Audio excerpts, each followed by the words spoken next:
This is John Jones. I searched high and low to make you laugh, and I found this guy in mostly low, though. Yeah, I was on the bottom of the barrel, and I found John. I was scraping, and I found John, and he is all the way from Abingdon. Yes, I know, that's not exciting. Yeah. But we are excited about Abingdon. Actually, we're a church with 3 locations, and this weekend we start our 3rd location at the Ramada Inn in the Abingdon area. And so 10:15, we will be starting tomorrow, so we love to have you. And just listen to John. This is a taste of what we're going to be doing in Abingdon. Welcome, welcome. Let's give another round of applause for the band. Woo! I am from Abingdon. It's called the Texas of Harford County. So it's pretty much, I came from just the same place as the band. So thank you.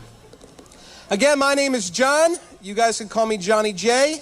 My mom calls me her special little boy. You can call me either one you want, okay?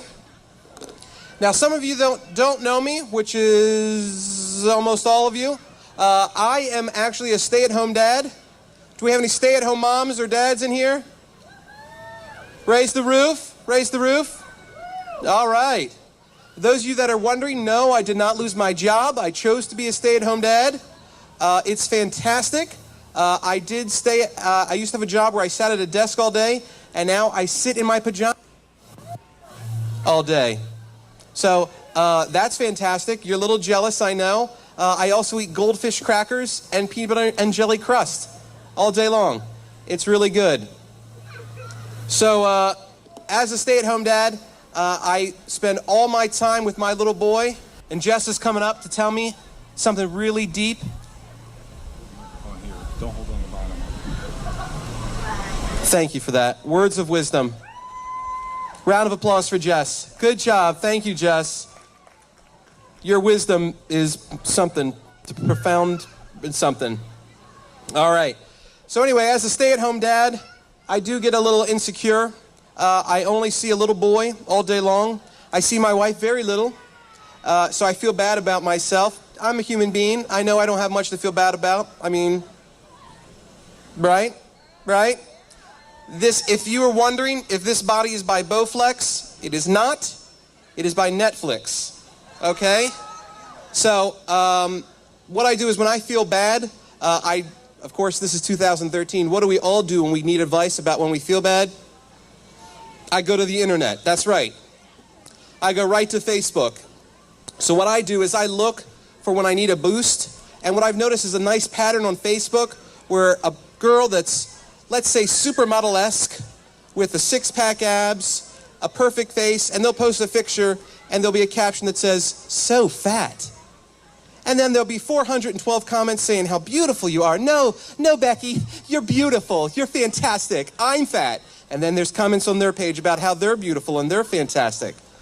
Well, I wanted to try it. So I went ahead and I put a picture of myself up on the internet saying, "So fat."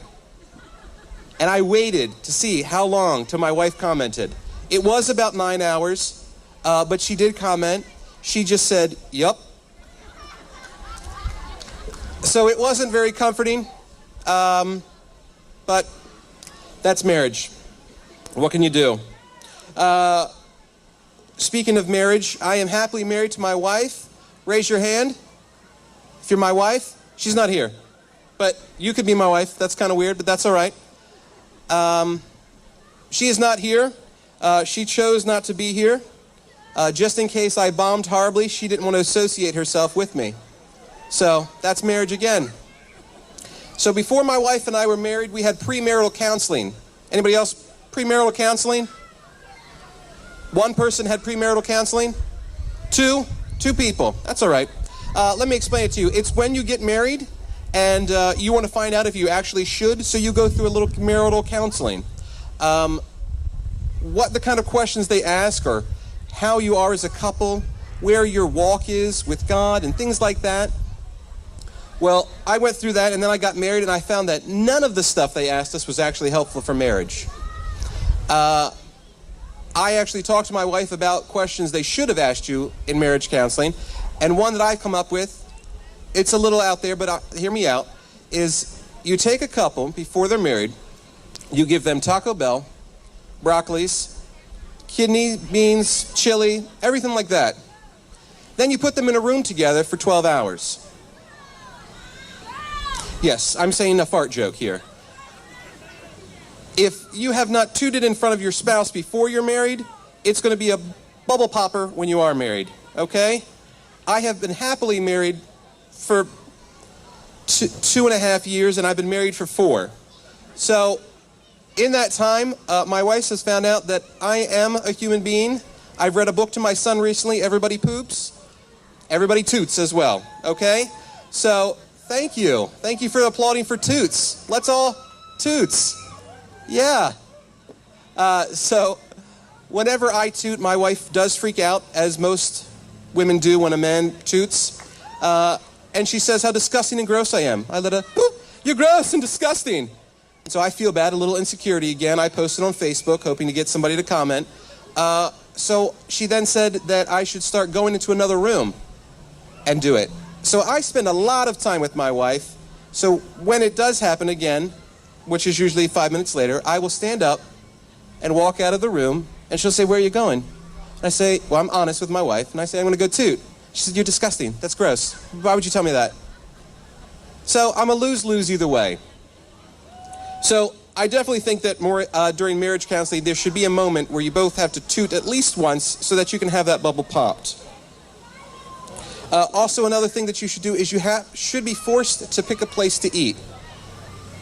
Women, you all do this, and I don't know why you do this, but you ask us where you want to go to eat. Where do you want to go to eat? And we have an idea in our head, and you have an idea in your head. And usually it goes, my wife and I, when we choose a place, she says, where do you want to eat? I don't care, wherever you want. I'll go, you know what, I could go for Chili's. I don't want Chili's. All right, how about Red Lobster? No, I don't want Red Lobster, but whatever you want is fine. All right, how about Outback? I don't want that. I don't want that. Okay, what do you want? No, it's up to you. I mean, I could go for Chinese or something, but it's totally up to you. Okay, let's get Chinese. No, that's not what you want. You tell me what you want, and we'll do what you want. She said, I'm fine with whatever you want, as long as it's not Chili's, Outback, Red Lobster, Pizzeria Uno's, Famous Dave's, Chili's Taco, Burger King, Chick-fil-A. Anything like that, I'm fine with. Totally fine, whatever you want. What does that leave? Well, we got Chinese. Okay, then let's just get Chinese. Thank you for Chinese. All right. And then this usually does lead to an argument. With my wife and I, we are very big arguers, as is every marriage couple. If you think that it happens in the movies where you get married and you're very happy and there's no arguing, you need to pop that bubble now, because there's an argument about every day about something. And they're all at the same level. Everything is exactly as important between whether you have pancakes or French toast or if you should change your W-2 forms. They're all the same level of importance for everyone, for every woman. In my family, when we grew up and we disagreed with something, we did what most people do. We bottled it up and we just pushed it down and we ignored it. It rarely ever came back up. My wife, when they had a disagreement, they discussed and argued all the time. My wife the other day asked me, as I was watching TV, she said, when you're done your show, take up the laundry. Okay. And then she left. I don't know where she went. I wasn't paying attention. I was watching TV. She left. To me, it was 2 minutes later. To her, it was an hour and a half later. She came back. She said, you didn't move the clothes. And that's when the pistol goes off, and we know the argument is about to ensue, because she got that little twinge in her eye that women get right before they're about to make me feel about that big. And she said, I asked you before we left to go and move the clothes. And I said, well, the show is still on. I'm still watching it. And my wife can take every argument we've ever had in life about any single topic and collectively bring them all together in a superpower and put them against me at any argument at any time. I hold up a piece of paper like a sticky note and say, I didn't because of this. She's got a Supreme Court lawyers lined up with every argument, with every evidence to back up her argument. And it usually looks like I'm fighting Judge Judy in a court and she's fighting a tobacco company. So something I don't understand is why the women can do these great arguments so deep and so impact, and they still expect us to have some great comeback. It's never worked like that, ladies. But real quick, before we go, I want to tell you a quick little story. Just real quick about my mother, and I can tell you this because she isn't here, neither is my wife, and nobody that knows my family is actually here, so none of this will get back to me and hurt me in any way. So fantastic for me. So when I was a little kid, I was probably 9 or 10, my family, we were all in our house relaxing and everything like that, and we hear a knock at the door. I, as a young, in shape, handsome young man, went down to the steps, and I hear a sound outside the door. And the sound may have exaggerated over times if I told the story, but I promise you it was like this.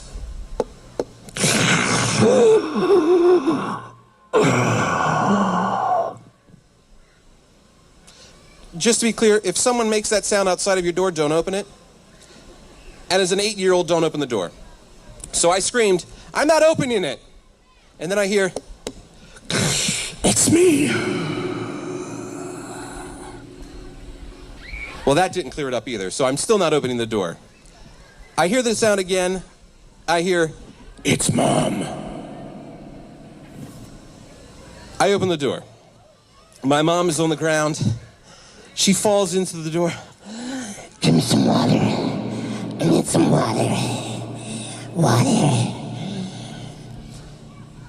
And so I collectively just walk upstairs and get a glass of water. I hand it to my mom, and I think that I also in school just have learned about the apocalypse in life. So I thought that the world had ended and my mom was coming home to tell me. So I was very scared at this time.